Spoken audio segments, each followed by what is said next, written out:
Hey guys, it's me, EODGamer here, and in this video, I'm gonna talk to you about Acheron in version 2.6. Is she still worth it, or is it better to just save your pools for a future date?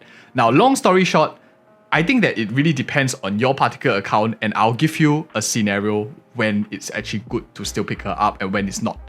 In the current game state, for those of you living under a rock, there are a few main styles that are dominating the meta right now. The current flavor of the month is moving towards break DPSs like Firefly, like Rapper, to some extent Boot Hill. These are probably in your not only great DPS but also flavor of the month, so they are like tier 1, like the top of them.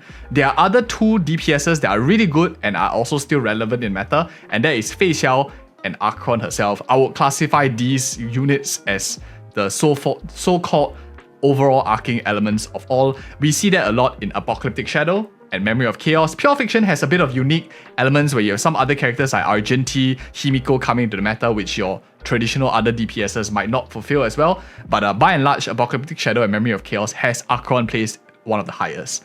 Now, then the question becomes, why is Acheron as good as she was when she was first released? The answer is no. She was not as dominant in the meta back then, and the reason for that is because Break only came about after Acheron came into the game. Previously, in like when she was first released in like 2.1, there were no like super strong DPSs. Acheron was like the main new hyper carry style, taking over from older characters that were in the game state. For example, like Jing Liu, who was also running a similar hyper carry comp. So she was an upgrade to that meta, and then Break came in, and Break is like a lot cheaper. For any of you new players in the game, Break is a much cheaper team composition because all you need is just like a main DPS, whether it's Firefly, whether it's Rapper, by now you have seen, and then you will just like slap in, for example, Ranmei, Harmony MC. Harmony MC is of course again free, and then you have like other units like Gallagher E6, who is a 4-star character, and you're pretty much like good to go for break teams, right?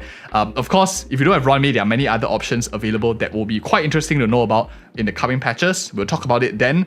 But Acheron's team compositions, and let's be real here, the reason why some of you are clicking on this video and wondering is because not only has she fallen like from the upper echelons of being number 1, dropped a little bit. At the same time, you have cheaper alternatives, and the truth is, she is a very expensive character to run in comparison to break teams, which are a lot cheaper.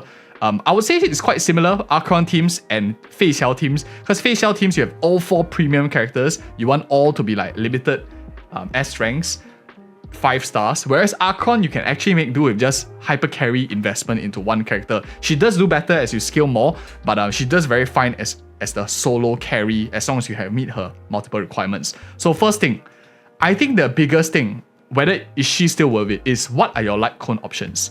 Let me give you 3 for you to consider. If you do not have Along the Passing Shore, which is a signature light cone, if you do not have Boundless Choreo, which is on her current banner right now, if you are planning to pick it up, you can either get Boundless Choreo as one of the 4 stars if you're trying to go on towards her signature. This is a fantastic banner for Acheron's S1, if any of you who are wondering my thoughts on that. Boundless Choreo, signature, and probably the last option is Good Night Sleep Well, and a few other alternatives more niche. But if you do not have these 3, I think the case for Acheron nowadays is you're going to have to spend a little bit of resources to get her to where you expect her to be versus like other characters in the game. So we talked about a few things, alternatives, where she came from, what is the character investment, and I want to talk about the next one, which is Eidolons. For those of you who maybe already have E0, S0, and I'll talk to you like the order also towards the end of this video, which is the priority first and second, and then I'll share with you my honest recommendations towards the very end. But do not go for E1 if you're not planning to go for E2.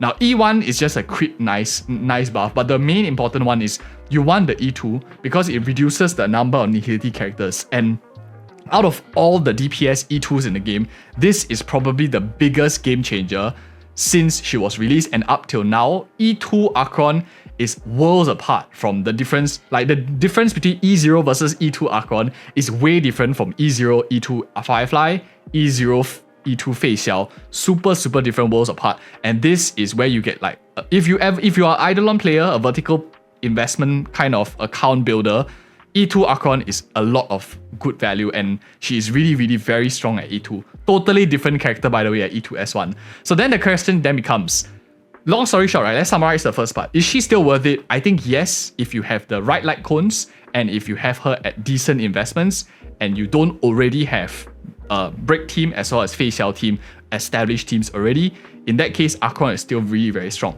And a definite yes, 100% yes, if you are a player who is having an E2 S1 Acheron, this character is my carry of my account. Absolutely bonkers. I just slap her into whatever, she just eats anything up. It's ridiculous the amount of damage that she does at E2 S1. Unlike some other characters with E2 S1, not as impressive, not as major investment. So then becomes the order, right? If she is still worth it for some people, how do you go about building the best Acheron possible if you can't do it all at once? Like EOD, I can't afford E2 S1 right now. I would never probably afford E2 S1 in a single patch. So how is the best way to go about? Firstly, I think that everyone could do with an Acheron in their account.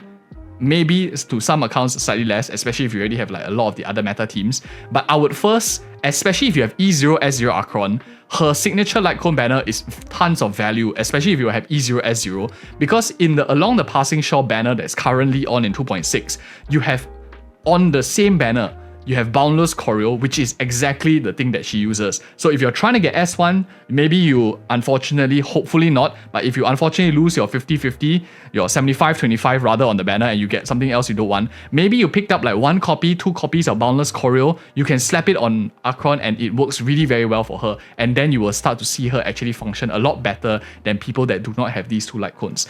This was very different from 2.1 when Acheron was first released. Back then, Acheron didn't have her signature light cone and Boundless Choreo together. Boundless Choreo was only released thereafter. So if you are taking the perspective of the people who put for her first banner, it's actually a lot different right now because it's a little bit more affordable if you are considering her S1. And that is 2 things that we already talked about. Then after, S1 is probably more important. Once you go for the S1, then I would recommend you not go for E1 unless you're going for both E1 and E2 together, and then stop at E2. If you're wondering like how much damage increase E4, E6 if you're a whale or anything, we have a video on the channel as well. Just type like E0 versus E6 comparison. We did like every single stage so you can know how much money you're getting. TLDR, long story short, if you don't want to see big PP numbers, E2 is great value, it's good enough at where I will actually stop. And then my ominous recommendation, right? We talked about Acheron a lot, and the important thing right now is a lot of people are saying that she has fallen off, she has dropped like 1 entire tier in tier list, and she's like totally useless. I do not think so. I do not think she is a redundant character. I don't think she's absolutely useless, especially in the right team compositions. Once we get more Nihility coming into the game, and the fact that we do not have a Nihility MC yet. If MC comes into Nihility, that is a direct buff because we have more flexibility of characters coming into the game for Nihility, and that is a buff to Acheron. So maybe in future, maybe not super urgent kind of thing to push her up to E2 S1, but that is a upside in the near, maybe medium to long term that we have in the game because we still do not know what is a Nihility MC going to be like. Maybe it's going to be a buff to Acheron. Who knows? Overall, don't stress out. I think the next patch is probably more important right now. If you're a player that already has a lot of DPSs, chill out, take it easy. Look for the next patch in 2.7. I think you will find a lot more interesting characters with Sunday and Fucc coming up. Anyways, guys, thank you guys. That's it. Again, so much for watching. Like, comment, and subscribe if you like this honest content, you found it helpful as well. At this point, I highly recommend you check out these 2 other videos we have on the channel, which I think you might like. And thank you guys again so much for watching. See you in the next video.